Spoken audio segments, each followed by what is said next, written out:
10 साल की बात जो प्रधानमंत्री नरेंद्र मोदी करते हैं उसे ध्यान से अगर देखिए, गुलामी का जिक्र जब वो करते हैं और गुलामी की मानसिकता की बात अगर वो करते हैं तो केवल ब्रिटिश हुकूमत को उसके लिए नहीं वो कोस रहे हैं, बल्कि उस गुलामी की मानसिकता को किस तरीके से ढोया गया उस बात की ओर इशारा करते हैं। और जब इस बात पर इशारा करते हैं तो सीधे सीधे कटघरे में आ जाती है कांग्रेस पार्टी, और प्रधानमंत्री स्पष्ट कहते हैं कि गुलामी की मानसिकता को रामत्व ने नकारा है। ये ध्वज संकल्प है, ये ध्वज सफलता है, ये ध्वज संघर्ष से सृजन की गाथा है, ये ध्वज सदियों से चले आ रहे स्वप्नों का साकार स्वरूप है। अयोध्या में राम मंदिर के ध्वजारोहण पर प्रधानमंत्री नरेंद्र मोदी ने राम राज्य की गौरव गाथा, विकसित भारत और मानसिक गुलामी से मुक्ति की बात के साथ कही है। इस ध्वज को भारतीय सभ्यता के पुनर्जागरण का ध्वज बताया है। ये धर्म ध्वजा केवल एक ध्वजा नहीं,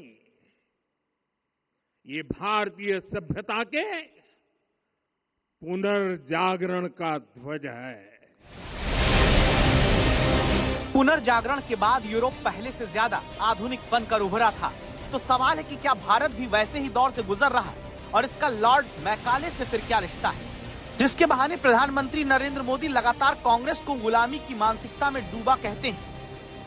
जब नेहरू जी प्रधानमंत्री थे तब मुंबई में मजदूरों की एक हड़ताल हुई। उसमें मशहूर गीतकार मजरूह सुल्तानपुरी जी ने एक गीत गाया था, कॉमनवेल्थ का दास है, ये कविता उन्होंने गाई थी। प्रधानमंत्री नरेंद्र मोदी भारत पर विदेशी मानसिकता के हावी रहने का दोष कांग्रेस और पंडित जवाहरलाल नेहरू पर लगाते हैं। उनके मुताबिक इस सोच ने देश को दुनिया में बदनाम कर दिया। शाही परिवार के आर्थिक कुप्रबंधन और गलत नीतियों के कारण पूरे समाज को दोषी ठहराया गया और दुनिया भर में बदनाम किया गया। लेकिन मोदी का दावा है कि वो लगातार इस औपनिवेशिक सोच के चंगुल से देश को आजाद करवा रहे हैं, जिसके पूरी तरह खात्मे के लिए उन्होंने 10 साल का लक्ष्य रखा है। 190 साल पहले साल 1835 में 1835 में मैकाले नाम के एक अंग्रेज ने भारत को अपनी जड़ों से उखाड़ने के बीज बोए थे। मैकाले ने भारत में मानसिक गुलामी की नींव रखी थी। 10 साल बाद यानी 2035 में उस अपवित्र घटना को, भारत को गुलामी की मानसिकता से मुक्त करके रहेंगे कि मैकाले ने जो कुछ सोचा था उसका प्रभाव कहीं व्यापक हुआ। हमें आजादी मिली, लेकिन हीन भावना से मुक्ति नहीं मिली। हमारे यहां एक विकार आ गया कि विदेश की हर चीज, हर व्यवस्था अच्छी है और जो हमारी अपनी चीजें हैं उनमें खोट ही खोट है।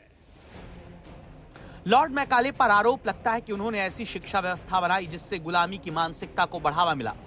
मैकाले का कहना था कि वो भारत के लोगों को ऐसी शिक्षा देना चाहते हैं जिससे वो रंग या शक्ल से तो भारतीय रहें, लेकिन उनका दिमाग ब्रिटिश हो जाए।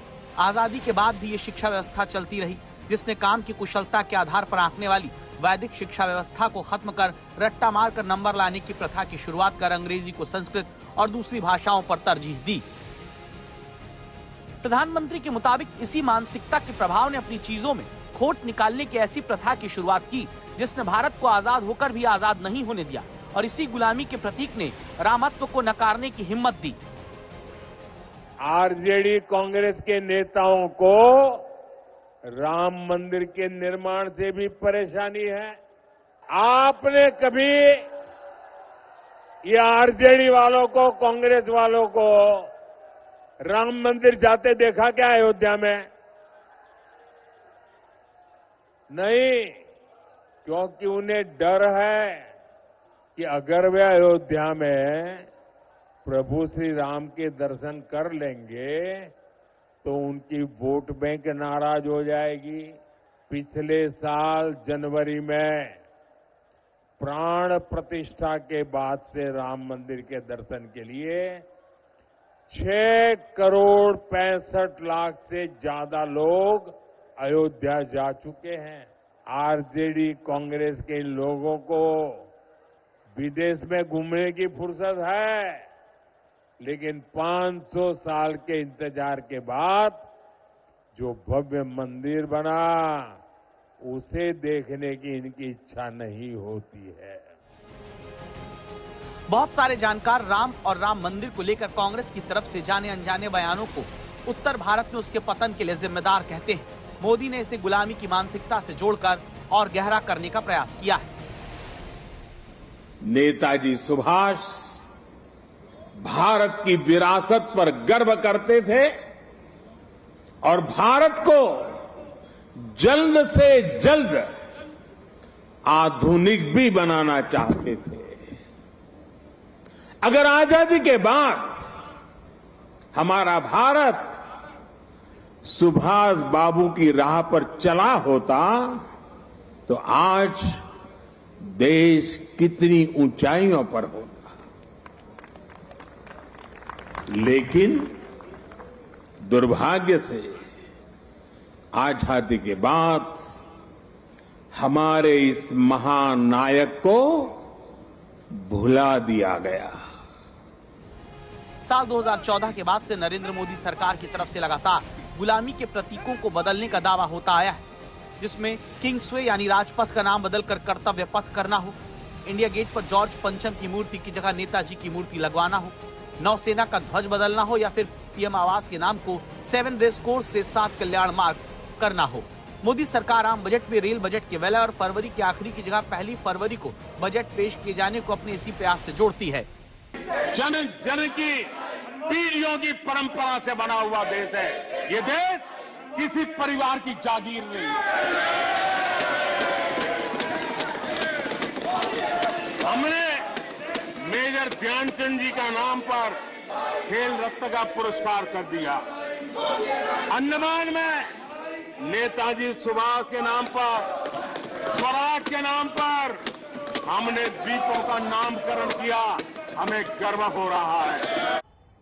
बिहार चुनाव के समय भी प्रधानमंत्री नरेंद्र मोदी ने महागठबंधन को घेरा था और ये कहा था कि जो गुलामी की मानसिकता वाली पार्टियां हैं उनके पास ये तो समय है कि वो विदेश जाएं, लेकिन इतना समय नहीं है कि 500 साल की प्रतीक्षा के बाद बने राम मंदिर में दर्शन के लिए जाएं।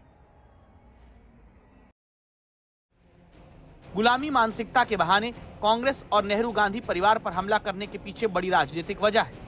बीजेपी भले ही लगातार तीसरी बार सत्ता में हो, लेकिन जिस तरह से 2024 के चुनाव में कांग्रेस फिर से 100 सीट जीतने के करीब तक पहुंची, उसे देखते हुए कांग्रेस पर आस्था और संस्कृति से खिलवाड़ का दोष देना बीजेपी की राजनीतिक रणनीति लगती है। 2024 में कांग्रेस ने बीजेपी से सीधी भिड़ंत वाली सीटों में 62 सीटें जीती, जबकि साल 2019 के चुनाव में उसे केवल 15 सीट मिली थी। 2024 के आम चुनाव में बीजेपी और कांग्रेस के बीच 215 सीटों पर सीधा मुकाबला हुआ था, जिनमें 135 सीट बीजेपी जीती थी। हालांकि इससे पहले 190 सीटों पर हुई सीधी टक्कर में बीजेपी 175 सीट जीती थी। इस तरह 2019 के 92% के स्ट्राइक रेट के मुकाबले 2024 में स्ट्राइक रेट 72% पर आ गया। इसकी बड़ी वजह उत्तर प्रदेश, बिहार, राजस्थान और हरियाणा में कांग्रेस का बेहतर प्रदर्शन रहा। बीजेपी की कोशिश राम मंदिर और सांस्कृतिक विरासत के बहाने कांग्रेस से सीधी टक्कर वाली सीटों पर स्थिति मजबूत करने की है। नई शिक्षा नीति में मातृभाषा में शिक्षा पर जोर प्रधानमंत्री मोदी की इसी कोशिश को दिखाता है, जिसके जरिए वो नेहरू गांधी परिवार और कांग्रेस को गुलामी की मानसिकता का दोष देते हैं, जिसे भारतीय भाषाओं की पहचान दिलाकर G20 और दूसरे वैश्विक मंचों पर हिंदी में अपनी बात रखकर भारतीय भाषाओं में मेडिकल और दूसरी तकनीकी पढ़ाई को बढ़ावा देकर ठीक करने का दावा होता है, ताकि ये संदेश दिया जा सके कि जो भी समाज अपनी विरासत पर गर्व नहीं करता, उसमें आगे बढ़ने का आत्मविश्वास पैदा ही नहीं हो सकता है।